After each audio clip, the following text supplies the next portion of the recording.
Hey, everybody, and welcome to our podcast show. Yes, this is the last of the 2022. And Stephen, tell us what's been going on.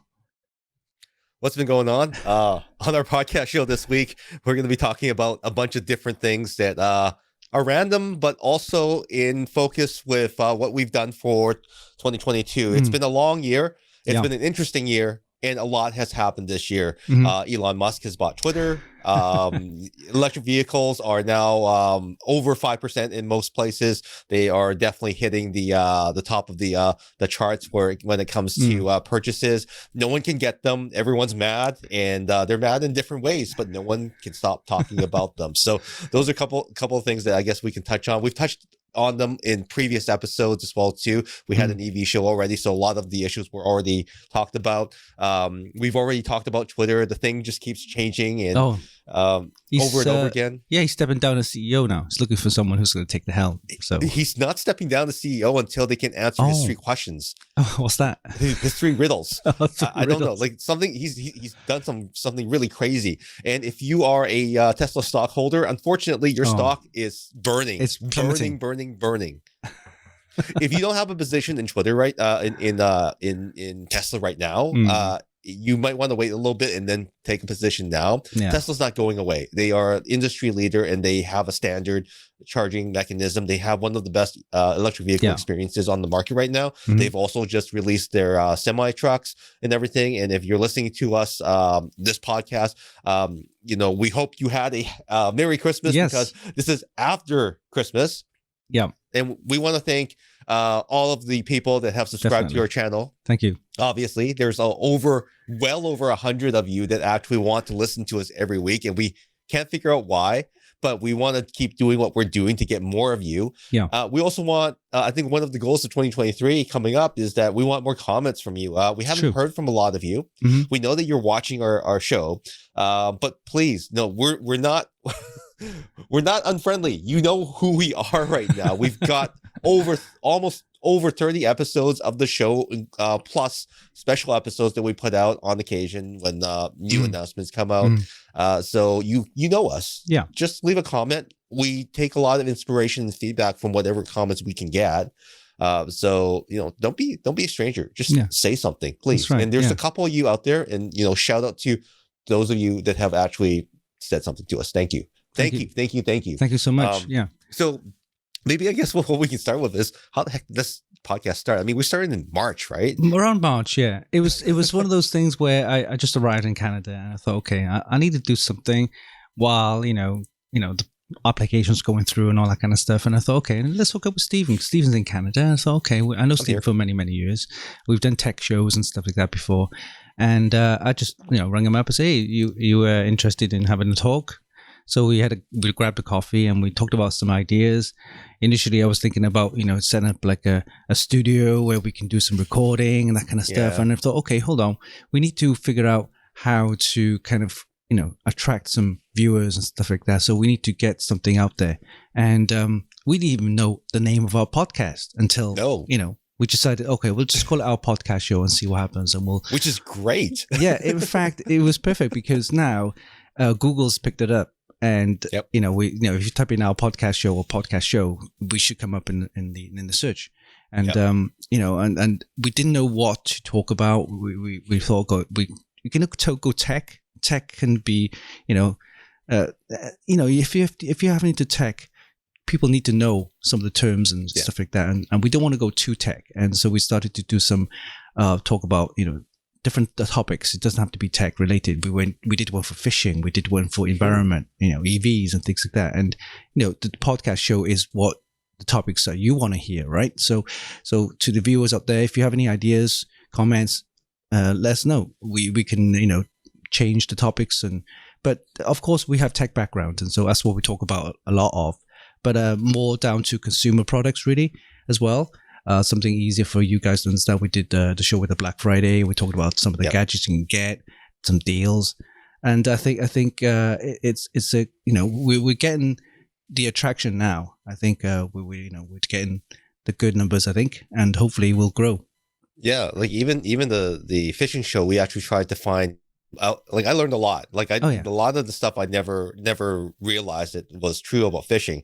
And I hope that my friend Rodney Sue from Fishing with Rod will come on and tell us a little bit about fishing in BC. I know he's busy visiting family in the more, I think he's in Finland right now. Oh, right. Up in Scandinavia. Yeah, Wow. he's okay. There we go, Scandinavia. So he's in Scandinavian country. I saw that he had a pizza in Scandinavia, which was kind of weird, but I guess they have those there as well too. So hopefully we can have him on the show talking about the technology behind some of the fishing gear that is different than what our friend Alex May uses in California and some of the other places like the Amazon River, which is great. And in terms of growing this podcast, well, you know what? If we were to become YouTubers today, one of the things that we would probably not pick is a podcast, because this is probably one of the most challenging things to actually grow, because the shows are so long. They're at least an hour long. And we talk about so many different things in terms of clickbaity titles and everything like that. There's not a whole lot we can do for you, because we kind of have to introduce what's going on in the show. There's usually 2 or 3 top show, and it's challenge to kind of keep you entertained and hooked. So if there's something that we can do differently, again, we're reaching out for comments and content, and maybe, like of all the shows that you tune into, maybe you're missing a show that does things a certain way. We're willing to try that on. Okay. Oh, yeah. Yeah. So for 2023, we could be planning to have more guests, not just tech related, could be other guests and, involved. And let me tell you something about the podcast show. It's, the technical challenges that we had was quite fun. Yes, and let's review that. Yes, we've had a podcast where we complained, and of course we did a live kind of like show where we did recording, and all the errors come up, and you see it in one of our shows. So what's your experience on that? We're going to call them out right now. Riverside.fm is the worst podcast platform of 2022. They literally wrecked our momentum several times because we'd have to re-record shows again and again. At first, we didn't tell them because we thought we screwed up. We took responsibility. We went through all the steps and everything. Like we troubleshot. Yeah. We took responsibility for ourselves first before we actually started to work with their team to figure out what was going on. And after March, like for the first couple months, it was great. Then after that, it got increasingly worse. There was drift in the tracks. We couldn't export a proper file that actually had everything in sync. And then it just started randomly crashing in the last few times. And for some reason, Riverside.fm supports likes to blame Winston, who actually has the most powerful system. He's got all the hardware and everything like that. I'm doing the podcast. I have a really good interface, but the laptop that I have running my show right now it's a 5-year-old Dell XPS 15. Like it was good in its time, but this thing's old. So I can't understand why they keep blaming Winston for all the technical issues. I don't understand that. And I wish that they would just come on and say, hey, you know what? We fucked up. Sorry, children. I said the word. They really did. Sorry, children. We beep. And I can't believe that they would actually put us in a position where, we had to put them on blast, because we are literally the model customers. If you want a customer to work with you, we are the people. We've asked several times for them, hey, look, it's not working out for us. Would you be willing to work with us until this works? We're happy to keep paying you, even at a reduced rate, but we want this to work too. Yeah, we thought it was one of the earlier accounts that had the issue. So, set an original account that we did, and we had like add-ons and things like that to improve the performance and stuff like that. Yeah. Eventually, it just failed. And we requested, hey, how about shutting the old account and creating a new account, fresh, with no add-ons, with nothing, right? So that it's a fresh account. And they wouldn't even do that for us. I mean, come on. Eventually they did, but reluctantly so. And they even doubled down saying, no, that can't possibly be the problem, right? Yeah, I mean, it's the same thing as if your file's corrupted, you want to start a new file, right? And that didn't happen. Yeah. And we had to, rather than them troubleshooting for us, we had to troubleshoot ourselves. And then at the same time, it just didn't work, and we had to figure out how. And we realized, hey, the web interface kind of works. It's only when you hit the record button on their platform that it just fails, right? So everything so we decided to do a workaround, and we didn't really have to do that, right? So we did anyway. We used their web interface because without hitting the record now. And that's happening right now, and it's good. So we just put that feed into OBS and then hit record from OBS. And that worked for the last 4 podcasts. Yeah. And even then, this whole web interface, the cache fills up and it crashes. Oh, yeah. I forgot about mention that. Yeah. So the web interface, because it's using Chrome, so it's using the cache built in the Chrome, and that sometimes gets filled up, and then it gets a little bit artifacty and crashes. Even used Microsoft Edge. I forget that. We even used Microsoft Edge, right? A browser we never use. So if that thing's clean, right? We just updated it, we used it, still crash. Really poor experience. Yeah. In fact, I noticed that in Reddit, and also one of their huge evangelists, like they really burned the bridge with this guy, because he is he a big podcast guy? He had quite a few thousand followers, because he was like one of the Riverside.fm teachers. Like he would actually have tutorials on how to do things and everything like that. He's gone. I haven't seen a video from him in ages. And I think that because he recommended that so many people use his platform, that his credibility was shot. Oh, that's bad. Right? That's terrible. Yeah. Right? They burned the bridge with him. And now he's not, I don't know what he's up to. We haven't heard from him. Hasn't created a video. Nothing on Riverside.fm from him. And even in the comments of some of his previous videos, he's like, nope, nothing's been fixed. Nope, nothing's been fixed. Nope, sorry, nothing's been fixed. And he's recommended it to high profile people. Yeah. Like this is not, it's not acceptable to have a platform that is supposed to be advertised a certain way, react a certain way.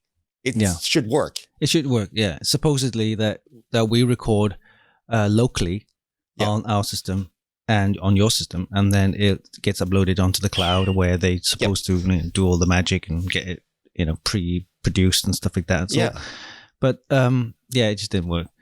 No. Talking about that, there was another platform that you tried, and you said the sound was really good. Tell us a little bit about that. Of all the platforms that we actually found on the like we picked, first of all, we picked Riverside because of a number of things. Number one, it had an editor in the back that would allow us to splice everything together and create one show. Number two, it was 4K. So 4K. It was actually the highest possible resolution when you do the export. It also had some audio processing. So the audio is at least slightly better than Zoom quality. But when we actually had to experiment and find other ways to look at other platforms, Squadcast .fm is that platform that really blew us away, because if you're creating an audio only podcast, that system, the special sauce they have in the audio, and they focused on audio. They have Dolby as a partner.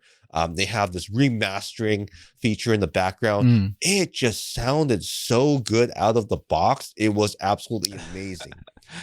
The only downside is that they only do up to 1080p recording, right? On the video side. So when you put everything together and you add the audio, and you're going to get a 1080p recording, and you're going to get amazing audio, right? Amazing audio. I think with podcasts, I think the audio quality is more important than the video. And you tried the audio quality on Squadcast, and it made your voice sound so much better, right? Your voice too. Like, it knew exactly what to do to our voices to make them sound really, really awesome, right? It sounded like a real show that was produced by someone. In fact, they also have really competent support staff. When we initially we had an issue with sync, and then what they found out is that, hey, your frame rate is off. Oh, it found out on their platform, that on the back end. Yeah. Oh, okay. It wasn't even a problem for them. Like, no, we identified that there's a frame rate mismatch between you and Winston. If you try this for next time, it should be in sync next time. Yeah. Sorry about the convenience and everything. Here's a recording that we did for you, and we uploaded here for you. So I thought the support was very competent. They knew exactly what to look for. I think they're worth working with if you are doing a high quality audio podcast with video as a secondary. We kind of wanted to do both. And I think that, what Riverside advertised was not what they delivered, right? But at least Squadcast doesn't make any false claims that they can give you awesome video. They can't. It's only 1080p. It's decent, but it's not awesome. It's something they could look into maybe in the future, 4K, stuff like that. So yeah, they are expensive though, comparatively speaking. I mean, Riverside is comparatively a bargain, but I mean, man, most people when they open this browser window to listen to us, they're not watching our faces most of the time. They're actually listening to us on YouTube. Perfectly fine. We do the video anyway, just to kind of give you our reactions and everything like that. It's more personable when we're staring at the camera. But you know, like I think that I've actually put YouTube on, play in the background. Yeah. Just listen to the audio while I'm walking back to get some groceries and that, and listen to the audio. And the audio is quite intriguing. It makes a difference. Yeah, and right? it's it's important to talk about the topics and stuff like that. But it's it's the voice and the audio that really makes the podcast worth listening to. So that's something I enjoy. And we are a YouTube exclusive podcast. You won't find us anywhere else. You won't find us on Spotify, on Apple, or anything like that. Mainly because, you know what, it takes a lot of work to put together a really good podcast, and we have limited amount of time every week to do that. I know that there's some platforms that allow you to upload to all these platforms at the same time, but you know what, we're going to focus on the YouTube community. I also know for a fact that YouTube is also focusing on the podcast community. They want to really spend some time and effort and money on getting the platform going in 2023 for Canada. In the US right now, they've already got some featured shows on a podcast tab in their Explore panel. So we're hoping that Canada will be coming really soon, even though right now we have an issue with some of the content. Right now, our government is pushing to a bill that is trying to limit the amount of foreign content and actually push Canadian content in front of Canadians. Oh, right. But I mean, that also limits us from reaching other markets as well, too. We don't want to be limited that way. We want the market to discover us wherever the heck they are. We don't need just Canadians to see us. We want the world to see us, right? That's why YouTube is so amazing. And I think that's a bit of a mistake. I hope that they amend that bill until it becomes something that is valuable for creators. And I think that with all the feedback that they've been getting and all of the creators that have been standing up to say, hey, you know what, this is not what we want, or we're just going to have to move somewhere else. And I don't want to do that. We've got plenty of choices to think about anyway. So, one platform isn't the only platform. We got, choices to think about others. So the more important thing is to getting that reach, that whether it's global, we're doing the podcast in English. There's people in Australia, New Zealand, Singapore. I'm sure people in Taiwan also listens in English. And then we've got, of course, Europe. Yeah, UK. That's where I'm from. I see a few, like tech friends from Taiwan listening to our podcast every week. I hope they continue to do so. Yeah. You know who you are. So please leave a comment. Of course. We see you. Yeah, definitely. But on the podcast, quickly, we'll just talk about some of the equipment experiences that we've had. I'm sure this mic here, I've been saying how good it is. Fantastic. It's fantastic. I couldn't believe it. And I was doing a live stream show on my website, and Pig Radio, aka Matt, he's also Canadian, and he's been on the show. I said, I've tried the Rode, I've tried I think it was the Elgato one as well. I've tried the HyperX. Those are the streaming mics, the gaming ones, right? With their RGB and all that kind of stuff. That sounds okay. But I thought, okay, I'll switch it back to this one, because this one just sounds so much better. My voice sounds much better. And this is the Shure SM. Which one is it? SM58. 57 or 58, one of those. Yeah.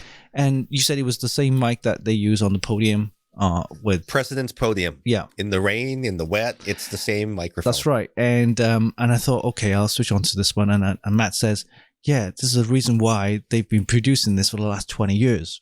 Right. It's the same microphone. They've never changed it. Exactly. Yeah. And then, because this one was one of your mics that you actually gave it to us, right? Or gave it to me. And then you got yourself a different mic. Yeah, I actually bought that mic specifically for you because I knew that you would really enjoy it. It's compact; you can carry it with you. That's true. I ended up buying a SM7B, which you'll find in a lot of popular podcasts. This guy, yeah, okay, yeah. But like they have a very similar sound quality because they're both Shure mics. Shure has been making stuff forever. And, like I really wanted this mic. I actually traded in a bunch of stuff that I had kicking around. And sure enough, I had enough credit to actually buy this mic outright. Yeah. And I got the headphones at the same time because it was a combo deal. So why not? Yeah. So it was a treat for me to be able to use some, higher end equipment. And, like your stuff isn't actually that far away. Like I would say that if I was on if I only had 20% less money for something like that, I would go for what you did, and I would. This is fine. Money. It's fine. This is absolutely. I think it comes with the XLR connector, so that goes into an audio interface, which then connects back into your laptop or your computer. And I think the audio is fine. The quality, the sound is always really good. And I think that's something that you could just start off with. And it's not that expensive anyway. If you want to start off with, there's plenty of USB mics that does the same job. The audio quality, I think you need to build up to what you want to hear yourself. Yeah. I started off with the HyperX, and that was fine for a year or two. And I realized, okay, I might want to do a little bit more podcasts, more audio related recordings. And this is the mic that I said right now. Stephen suggested, and I thought, okay, this is great. You also need to find mics that work really well for your voice. I mean, I think we learned from Matt from Pig Radio on one of our previous podcasts, and you can look that up in our catalog. It's there. The secret radio broadcast, getting into broadcast. So that's the episode. It's a few months back, and he said that one of the things is that you have to pick a mic that kind of works for your voice. So taking mics out and auditioning them. Yeah, it's very important. So one of the places that I went out to try mics is actually Long and McQuaid. They do rentals. So you can try a bunch of mics over a weekend. You can record your voice, and you can pick the mic that sounds best for what you're listening for, right? I mean, I tried, before I settled on this mic, I tried all the Rode mics. I had a Rode mic that I was using before. It just wasn't right for podcast. It was fine for voiceover, but if I'm going to be very excited and animated, I want this mic because it's the same microphone that Michael Jackson uses to record, and several other artists as well too, right? So that it can handle, be touched and everything like that, and brought up to the face and everything like that.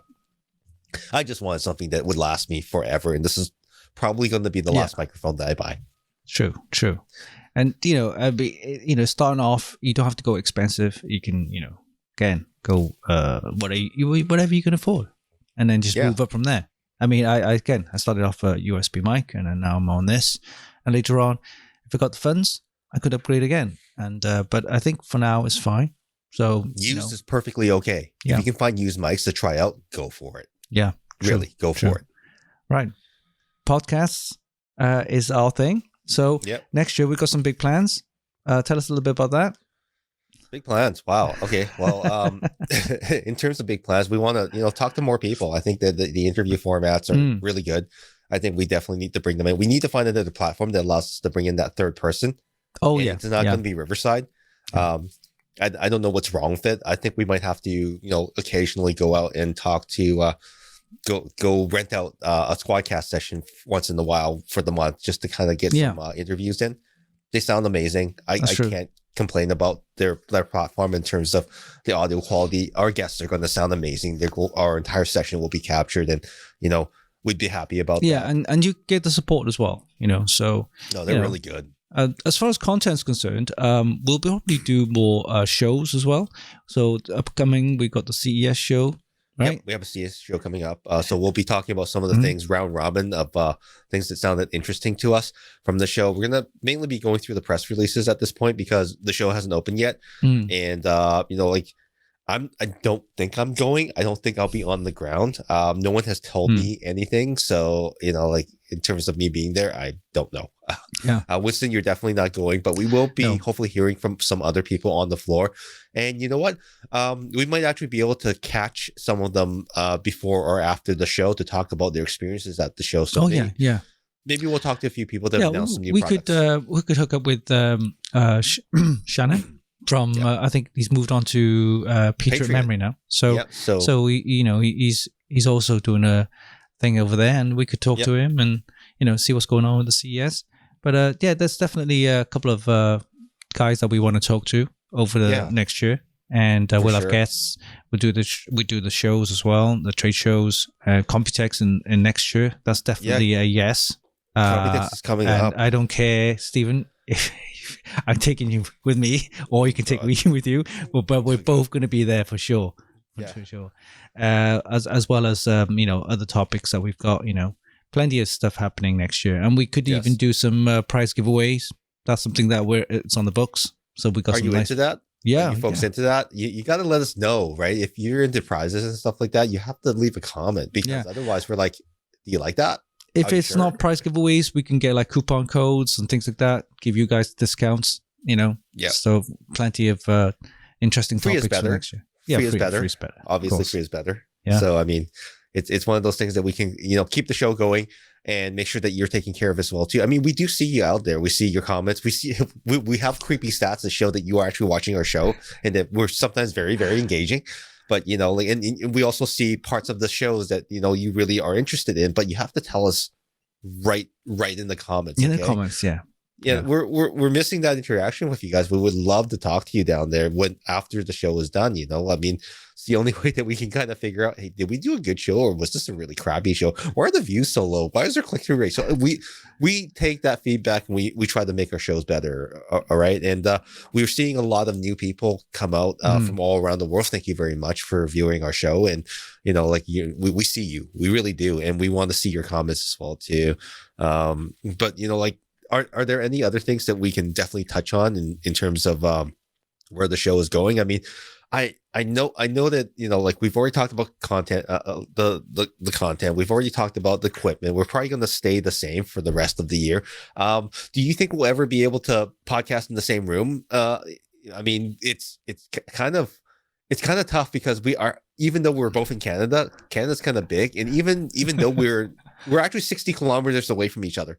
Yeah, around there. Yeah, it takes about an hour and a half to get from my side to your side, right? So is the middle point. We can go into, what's the closest? I don't know, somewhere in the middle, right? Yeah, we might have to record at shows, because the thing is that at a show we can actually be more dynamic. We can actually bring the equipment along, and that's our setup. We would do a podcast, right? And I think that you were thinking about doing something like that on the Computex show. To be very loud. That's right. We'll figure it out. Yeah. So the idea is, I'm not sure if it's going to happen, but this is the idea that we want, is that one of the booths that I know that they have, I think Thermal Mike. Thermal Mike. Yeah, he has a booth where he does a lot of the shows, like Cinematic Live and stuff like that. Yep. So we could just jump in. He's not going to do it 24 hours a day, right? So where he's going to do only like product introductions certain times, we could just jump in and use his booth, but it'd just be me and you, Stephen, right? And we can talk about anything. So we're still in the talks with Thermaltake, and we could use their booth. Of course, it would be something that be interesting, because we could do some live interactions with all the guys that see Computex and things like that. So that'll be interesting, definitely, to do a show there. No, it's definitely an interesting show, because you basically see the future of computing. Yeah. Whether it happens or not, like, there's a lot of stuff that's announced there, but it never actually ends up being released. But that's okay, because they have a chance to see what the market reacts to and not put out stuff that's crap. Yeah. Well, most of the time, right? They might decide that they've already gone too far down the road and just deliver it anyway. But, most of the time they know that, oh, shoot, you know what? Maybe we should do something else with this instead. Yeah. I mean, there was a craze. I remember one time it was water-cooled PCs and everything. Everything was water-cooled, right? And they had this thing. I don't know which brand it was. It was a water-cooled keyboard. And I thought, that's a water-cooled keyboard. I think this might be a Thermaltake thing. Oh, was it? Yeah, but it was just there. It was on show. It wasn't a real product, as in a production of consumer product. It was just something that they showed off, and I thought, okay, I don't think that's gonna work. And I think another one was a FSP with a power supply for the computer. Power supply for the computer. It was water cooled. I'm thinking to myself, oh my God, that ain't going to work, man. You got water going into the power supply.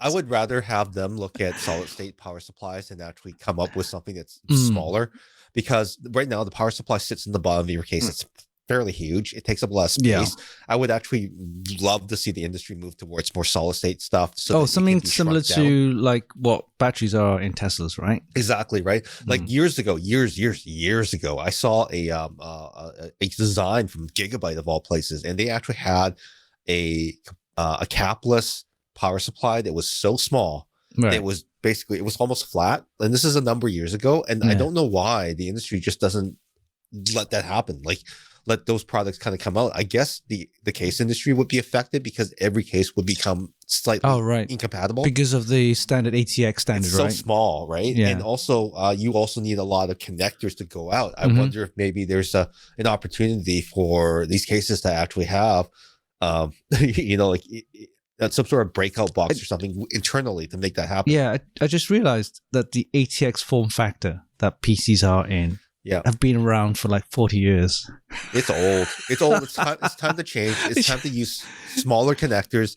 It's time to use it's time to shrink everything down and make it more efficient, right? I mean, things have been made the same way for so long that innovation needs to happen. And I think that in a lot of cases, people are afraid to go down a new road, right? I mean, they think that if they do something new, it's going to look proprietary. But if everyone does it at the same time, if everyone gets on board and just does it, I think that that's going to produce some really innovative things. And I think it's time for the power supply to actually grow up or grow down. Well, they remove all these big standards like USB, ATX, and all that kind of stuff. Those are, I'm not sure 100%, but I'm pretty sure they was the big guys that actually developed it, right? Such as Intel and Microsoft. There's standards committees, right? They sit together. Everyone sits on the board and says, "Hey, I want this. I don't want this. How about this?" It can take a while. I understand that, but it's been 40 years. That's right. The power supply has been 40 years. It looks like a box. It's got a fan on top. When has it changed? Modular power supplies? Like, is that really a change? No, you just cut the cables off and put connectors on them. That's the only thing I see.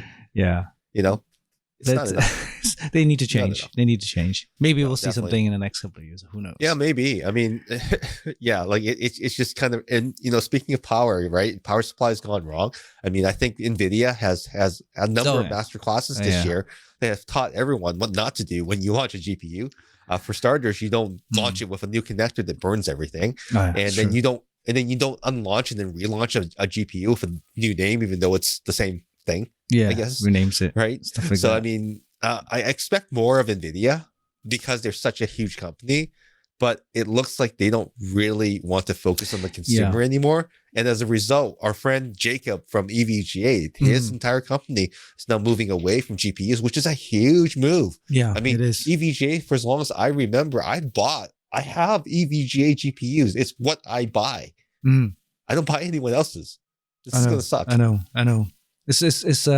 But mind you, the whole year 2022, if you look back, the whole tech industry have actually just dropped quite a bit in terms of sales, in terms of innovation and stuff like that. If you think about all the big companies, Meta, Twitter, Microsoft, Yahoo, and Amazon, all them, Google, they're all cutting staff and all that kind of stuff, and it's just not the time for 2022 to innovate and produce and come up with some new stuff. Maybe 2023 will be better. We'll see. Especially what's happened with crypto as well.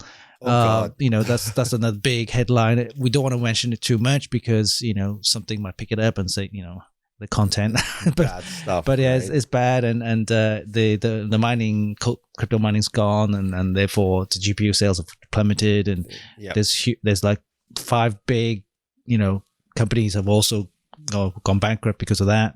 Yeah, and it's not too good for 2022. So yeah. I'm glad actually to get 2022 over with. I'm glad I didn't invest too much money. I invested mainly in dividend stocks, and those have been actually reasonably doing well. So I mean, it's okay in terms of investments. But if you put all your money into those types of vehicles for investment, I wish you well in 2023, and I hope it does recover for you. We'll see. We'll see. Us too, right? Because we have a little bit of a stake in that as well. But 2023 is going to be around the corner. It's literally right there. And as you're listening to this podcast, we have passed the holidays. We have passed Boxing Day, which is the Canadian equivalent of Black Friday, which is not as popular anymore, but it's going to be all the same deals. So if you buy something interesting this time around, that's another thing to tell us about. Hey, what did you buy for Boxing Day? Does that even matter? The UK has a Boxing Day as well. That's true. So it's slightly different, right? Yeah, we on Boxing Day is where we get a lot of discounts in store. So you have to physically go to the store because all the stuff that they tried to sell during Christmas, I didn't sell or sold, and you got some leftovers. Yeah, most of that stuff would be on discount on Boxing Day, and people do go down there and pick up some bargains and stuff like that. So, but online shopping, I don't think there's going to be huge discounts. It'll probably be similar to Black Friday, but definitely if you get the chance to drive to the stores, be safe, of course, with winter and all the snow and ice and everything. Go down, see what deals you can get at the store. Yeah, definitely.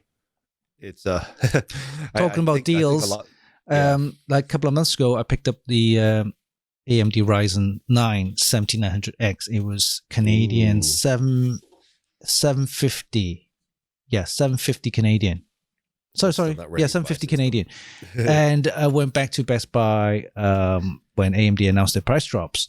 Yeah. And I thought, oh my God, it's literally like $600. I thought, well, crazy. So definitely look out for some deals up there. There's like huge deals up there. For sure. If you need something, buy it this time of year. If you can live till the next huge sale, then definitely do it then. But other people with their stuff, it tends to break unexpectedly, and then you have to kind of replace it, right? No one has additional money for a backup and waiting, right? So I mean, you can buy a bunch of stuff, but and like Stephen says, this time of year is best to look at for the subscription deals that you had before, or your price plans for your mobile, for your internet, and things like that. Call them out. Yeah, call, and they're doing one for I think $30 for like I think it's like 50 gig. 50, yeah, that's not bad. Freedom Mobile. Freedom Mobile is one of the flanker carriers that are value based, and they don't have the best service or coverage, but they do have cheap plans. It's unfortunate that we can't access some of the plans overseas. I mean, when I was in Italy just a couple of weeks ago, I was able to sign up for Orange. Oh, right. Poland. Okay. Poland. I was in Italy, but I bought the Poland plan. They had this app where I could actually pick up a plan. They gave me 15 gigabytes of roaming data throughout Italy, cheaper than what I would get at home because they charge $14 a day to use my own data. Right? Data that I've already paid for. So it was $25 Canadian after it was converted to have 15 gigabytes of, actually 15 or 20. It was a lot. It was more than enough for my entire trip. Mm-hmm. And I stopped paying after paying the $25 to Poland, Orange. And that was an eSIM. It was just installed on my phone. I used that for the entire time. Tell us how the eSIM works, because I have no idea. So if your phone is compatible with an eSIM, that means that it has electronic SIM card capability, and is that the options in one of the menus, right? That you have. You would in your SIM manager, you would see eSIM and then SIM.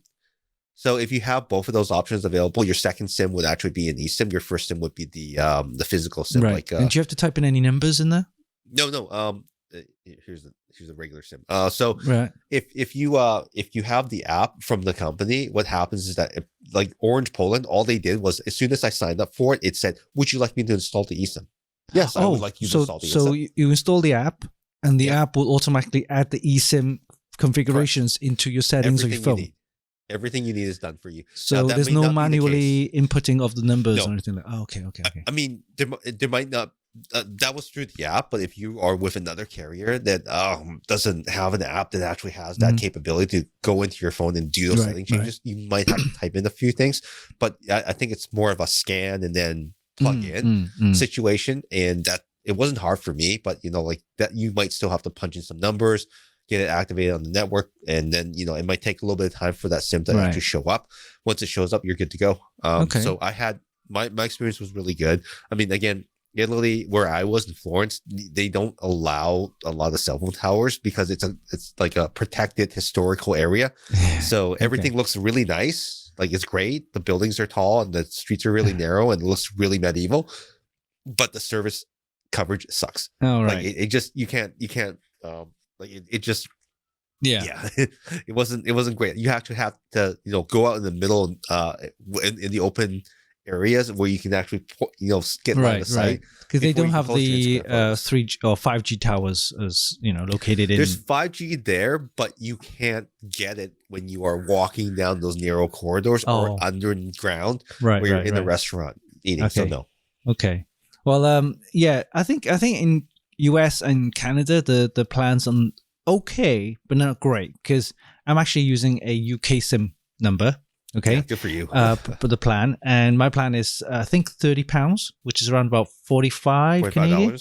I'm getting 300 gigs. Wow. Wait, check that out. It's 300 gigs of data, which you can use locally in UK, and you can use the same data with no charge in Canada, US, and a few other countries as well. So I could use the same data, and it'll take off my plan without the additional charge when I'm roaming in Canada or US. That's pretty cool. Wow. I picked up that. That's crazy. Yeah. So like even in Canada, like my plan right now, I have 40 gigabytes of data on my plan, and it's a lot of data. I pay after my family plan discounts, I pay $72.50 for that. I'm just loading the app now and see. Yeah, like that's 5G plus, so that's as fast as it will go on the TELUS network, which is what I'm with. Like also in full disclosure, I am a shareholder in TELUS, so please don't hold that against me. I do like their service; it is pretty good, Canada, when it's working right. So I'm on that service right now. But comparatively speaking, like look at that. I mean, your plan at $45 is almost half of what mine is. Gig. It's almost half of what I like.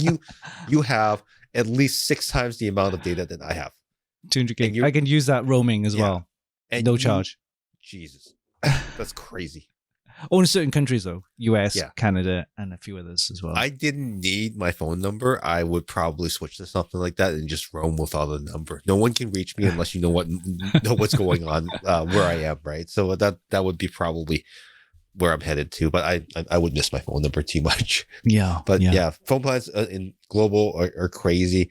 The rest of the world seems to have figured it out. Canada and the US, mostly Canada. Canada's a little bit backwards in it. Like we still have more expensive plans than the US overall. And I know the excuse is that Canada has more areas to cover, and we're more remote and everything, and we have high mountains and rugged country. Well, guys, I think that in Scandinavia, we talked about them. Don't they also have rugged country and mountains and everything like true. that? I mean, I know they're not as far away from each other, like in terms of geography and everything like that, but they're still installing towers out there.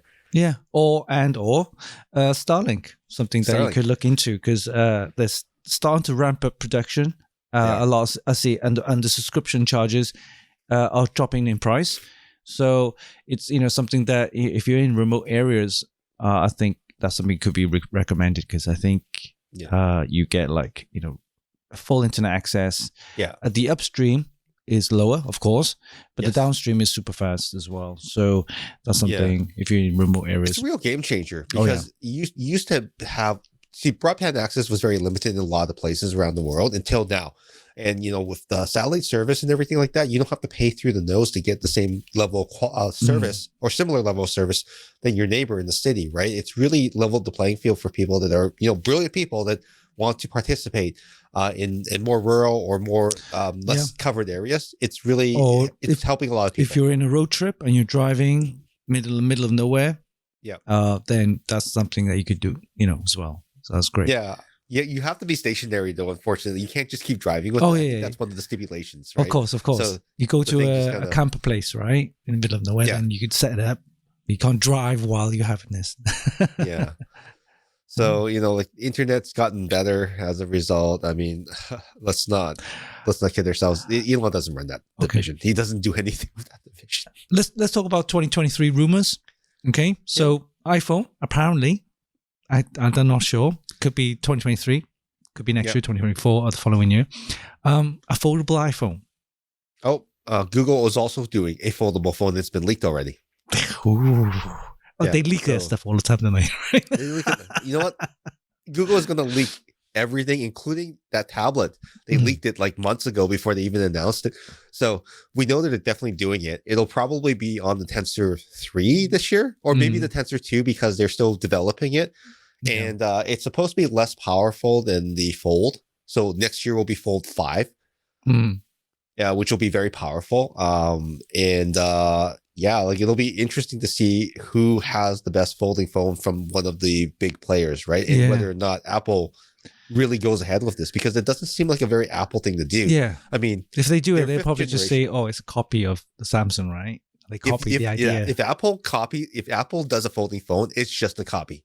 Yeah. They are the copiers, like straight up, right? Because like you remember when we were talking about the Samsung event not too long ago, and they were releasing the folding, the Flip and the Fold 4. Yeah. They said that from the moment that they launched the Note 5, they started development on the first flips, the first Fold and Flip.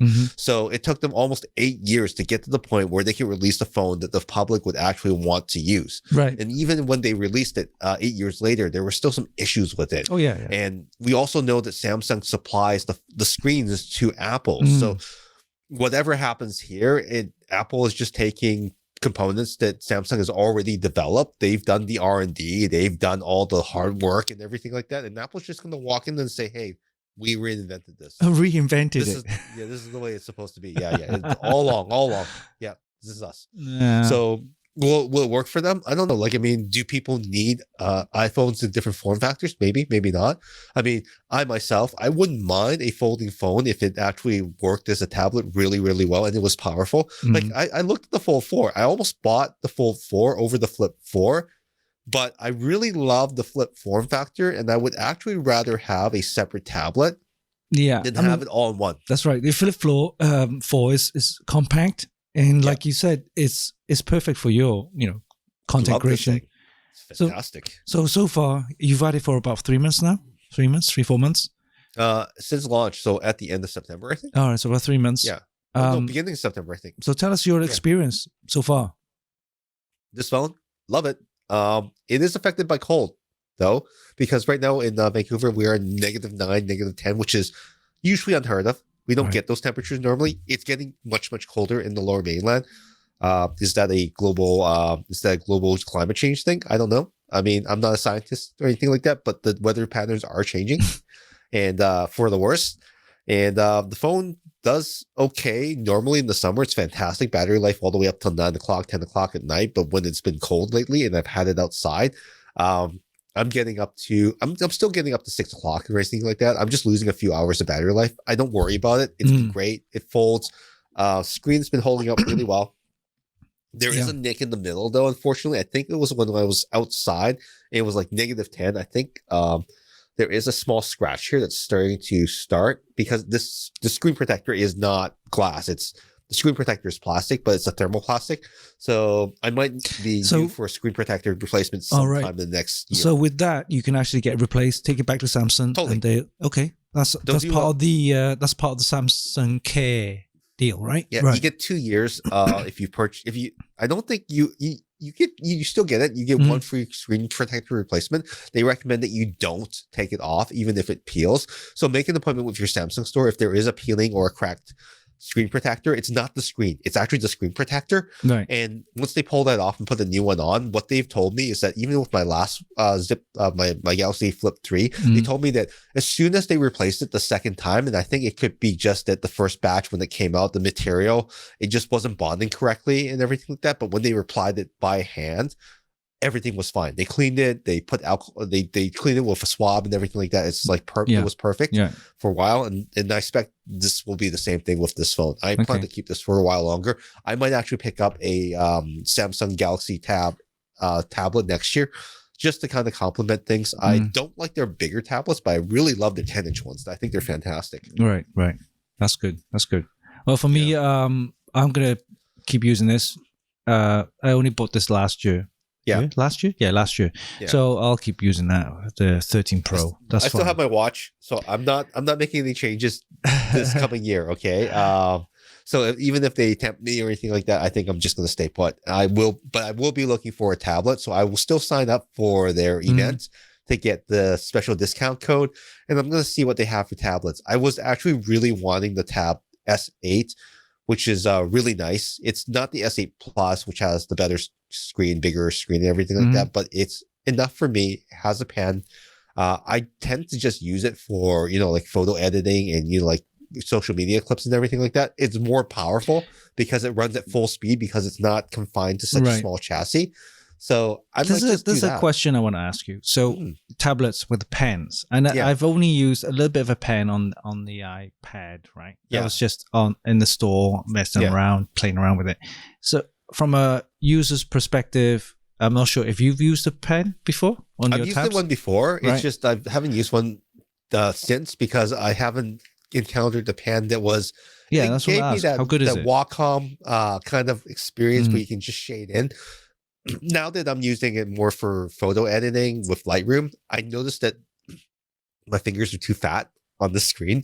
So I would like a pen to kind of give me a little bit more control over where I mask things, so I can increase, I can edit the photos a little bit more effectively. Okay. So it does do what it's supposed to do, right? Now they do. And I'm sorry, I for anyone that's watching this video, I have a bit of a cold. It's not the pandemic one. So I did test negative when I came off the plane. It's just when I came home, I had to take 3 flights. 2 of them were delayed, and then I had to sit on the tarmac at Vancouver International Airport for 2.5 hours before they would deplane us, before the huge snowstorm that kind of covered. Stephen just arrived at the snowstorm at Vancouver. So he was stuck in a tarmac. 2.5 hours is actually, It was probably as good as you could get. 2.5 hours to get off the plane. I know that people have been stuck on planes for 10 or longer, and there's still families at Vancouver International Airport. They're still looking for flights to go home. That's right. I think one family's been there for 4 days. They've been sleeping in the airport. I don't know how. It sucks. It sucks. I hope that everyone finally gets home. Oh yeah. I really do. And then a good thing about that was, the only good thing about that was that he went back to his car. He started up straight away. Yeah, and guess what it was? I drive an EV. Exactly. And funny thing is that when I tweeted out that, hey, I drive an EV, I unburied it. And Did you get love or hate? It's both actually, both love and both hate. There's a lot of people out there that are very rigid in what they believe. And that's okay, but they're really depriving themselves of experiences that they could be having that would better their lives. Oh yeah, by staying rigid, right? I mean, our superpower as human beings, and this is something that I struggle with all the time, and most people as well too, is the ability to change one's mind. Right? I will change my mind if there's no new information out there. I will do my very best, right? Yeah. And when I bought an EV, it took a lot of a leap of faith just to kind of get into it and really make that change. But after I got into it, I was like, wow, if I had not done this, I would have spent how much money in the last 2-3 years? True. It's incredible. So I mean, I'm still waiting for our order. Apparently, it's been postponed till 2024. Oh, no. Oh, great. So. Well, hopefully there's other options for you as well too. And I mean, most of the frustration right now with EV ownership is just getting one. And we did cover this in our previous episode about this, where like the supply is not there, and also there's not vehicles out there that appeal to everyone. There's people that actually do drive their trucks and tow 20,000-pound trailers. Okay, whatever. But you are in the minority, but you're still someone that with a voice that wants a product that works for you. Understandable, right? For the most part, EVs are going to appeal to the mass market of people that travel up to 100 kilometers a day or a little more than that. We've already seen that the average commute has been increasing in Vancouver. I mean, most modern EVs are more than enough to tackle that, even in -9 temperatures, because I have a heat pump and everything like that. More than 330 kilometers of range still. Right. At 90% charge for me. and because you're moving a little bit slower in the snow, you're actually getting you're actually going to be more efficient than you are bombing it on the highway. No one's bombing it on the highway in the winter. Oh yeah, everyone's running super slow, especially with the ice on the road. But yeah, definitely 2023 is going to be a big year for EVs. I can see that. So. I can see that. Whether the actual production gets, all the cars are released and everything, we'll see, because there's going to be a lot more competition. I've seen some of the new EV concept cars from manufacturers being shown a case and everything. So hopefully we'll see a lot more. If next year they'll have an auto show, there're going to be a lot more EVs there, whether it be like super sports cars, whether it's be regular cars for your average driver, but definitely something people will get into, I think, especially with gas prices going up or fluctuate too much, and also it's uncertain, right? But that there's a lot of uncertainty. And with EVs, I think the driving experience will make a difference. I think a lot of manufacturers will develop EVs that will have a similar driving experience as a gas car, so that it's not too out of their kind of scope in terms of that driving experience. So we'll see. Yeah, and also in Canada, there's two fueling networks that are now ramping up. There's Chevron, they're on the run stores, which have a convenience store. And also a white spot triple O's attached to them. Those entire concepts are now getting EV charging stations. They're going to be having they're going to have a minimum of 2, maybe even 4 stations in most locations, and they are set to cover Vancouver to Calgary completely by the middle of next year. So there's going to be a lot more capacity for EVs going on road trips between the two provinces, right? Obviously, Alberta is the province that thinks they're a nation right now, and that wants to separate and have sovereign powers. But they're also the most stubborn because they are also our highest oil producing province. But there's so much opportunity if you just open your eyes and say, hey, you know what? We don't need to do oil anymore. We can do something that is not moderated by the world, right? I mean, you still have to compete against OPEC plus, so if you had electricity, you're generating it, you're storing it, and you're putting it into useful places or transmitting it to the US and selling it off that way, you would probably do very well as well. Yeah, too. I think in Canada, especially in BC, British Columbia, you have a big advantage is that a lot of the electricity is hydro, right? It is it's water, right? Yeah, so it's natural, like waterfalls going through where there's dams or whatever. Windmills, a little bit of biomass, and then right? So, and you got turbines, so automatic. You don't need to burn any fuels. It's just gravity, waterfall through. So with hydropower, I think BC is lucky in the sense that it has a lot of that. Very lucky. Yeah. In other countries where there's not a lot of mountains or hills or waterfalls and stuff like that, so you're not going to get any hydro.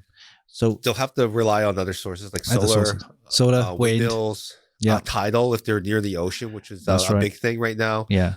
There's other ways to generate electricity that honestly we haven't even thought of doing, and the storage is also important, but keep in mind that storage is one thing, but also the grid is running the entire time. And if you have enough EVs taking up all that extra energy, you're actually doing a favor to the grid. That's right. By taking up the extra capacity, right? Yeah. You're balancing out the grid. And we're talking about, energy production and stuff like that. And I think next year is going to be also a big topic. The reason why is because, 2022, the war with Ukraine and everything. Yeah. And then you see the oil prices, gas prices are fluctuating like crazy, going up and then up and down. So rather relying on a certain source from a certain country, I think a lot of the countries now will look into themselves and say, okay, we'll need to find alternative sources of energy, right? And with that, we're going to see a lot more renewable energies, which is great. More wind, more solar, hydro, thermal, whatever, a move away from fossil fuels, which is a big, contentious subject, right? Topic. It is contentious. I mean, and Saudi Arabia still produces a large amount. Russia still produces a large amount of it. Canada produces a good, decent amount of it as well too.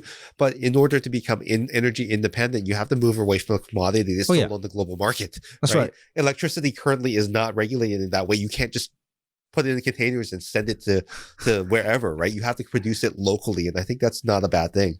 Yeah. And with that, hopefully it's a turning point. Well, it might not be right away. It could be a start of the turning point where we move away from fossil fuels, which is great because you'll see the effects of global warming, right? Yeah. And like this year or this winter, it's the coldest ever for the last, 20, 30 years. Right now happening in the US, the snowstorms just moved away from Vancouver. It's heading eastwards towards US. So we're giving the snow back to Toronto. But you know, like even like fossil fuels are not going away. I think a lot of people are misguided in thinking that, oh no, if you change the EVs, we can't drill for oil. I mean, the gasolines, whether it's diesel, they're still being produced for shipping. Kerosene, I think is that's what they call it. It's for the airplanes. Right. Yeah. And there's other fuels that they'll need for industry. So that's not going to go away. Yeah. It's just the consumer gasoline that, if you get... We're no longer burning something that cannot be renewed. We also have the ability, like, again, plastics and everything can be recycled now. Once you turn fossil fuels into plastic, we have the ability to reclaim a lot of that material to build it into new things. I know that that's been an issue with some countries because they don't have the capabilities of doing that, but a lot of countries do, and they were more than willing to share that capacity with you just so that we don't end up with more plastic in our fish, in our bodies. I mean, true. Like right now, the average human has a credit card size of plastic inside their body swirling around right now, right? That's which is healthy. Disgusting. It's also causing a lot of issues with health, fertility. Like people are getting cancer more often. I mean, the things got to be correlated to each other. I mean, it makes sense for us to have healthier, happier people. We got to get rid of the things that are killing us. Right. So there's a take for 2023. Be greener and be happier. Right on. So I think that's where we end the show, right? We've kind of talked ourselves out here. Again, thank you so much for being a part of our audience. And we do want to hear more from you. So do leave a comment for us. We will answer. Both of us will answer. Yeah, like, of course. You want to get a hold of us? Leave a comment. That's the best way to do it. That's right. It's been a fantastic journey, 2022. Yes. We first started to do our podcast. We didn't know what to expect.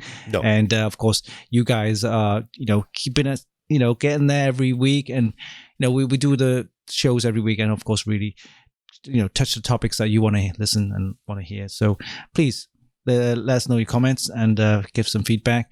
Steve and I will do the best to reply. But of course, 2023 is going to be a fantastic year with lots of new topics, lots of new ideas.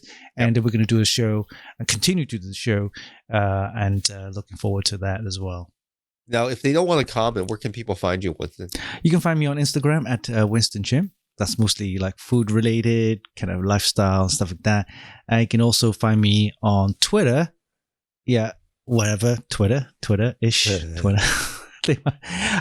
Anyway, find me on there for some other comments. So you'll find me posting there at Winston Chim as well. Yeah. What about you, Stephen? And you can also find me at Elon Musk's Playground Hellscape at Stephen Fung still. It's still a good place to be as long as you're positive. But, the people make the platform. The people make the platform.